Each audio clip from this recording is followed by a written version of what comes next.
The Florida Standards Assessments test got off to a bumpy start this week with computer glitches preventing some students from actually taking that test. But for those students who could take it, they just decided not to do it. They and their parents are trying to opt out, but there are some major misconceptions about all of that. The Now's Katie Johnson breaks it down for us live in the studio. Hey, Katie. Ashley, you've probably seen a lot of chatter on social media about opting out. There are Facebook groups filled with parents from across the state who want to opt out their children from taking the FSA. Here's the problem: you can't do it.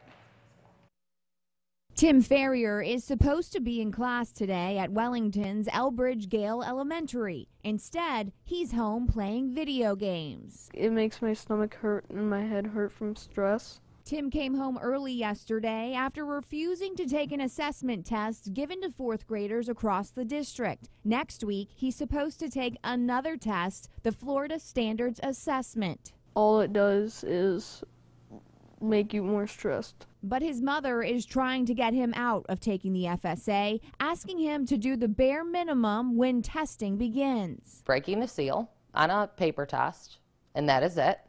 The computer test, he goes, he signs in as normal, gets all the way to question number 1 and hits end.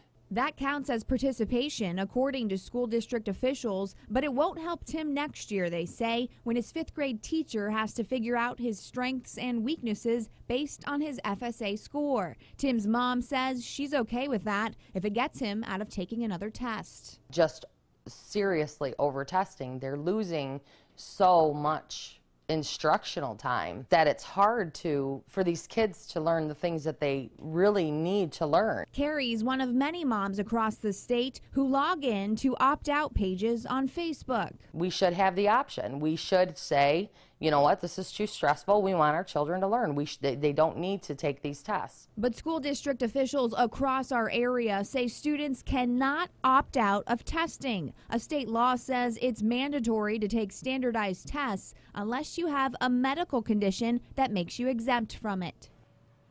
And Carrie tells me if changes aren't made to the rules regarding state testing, then she will homeschool her son. So again, you cannot opt out of taking the FSA, and if you don't take it, you don't move on to the next grade or graduate from high school. And Ashley, we are just learning from the Palm Beach County School District that for the second day in a row, they are suspending the Florida Standards Assessment. So we'll have more on that coming up later on News Channel 5. Back to you.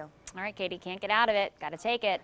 All right, that's it for the Now South Florida. News Channel 5 at 5 begins right now.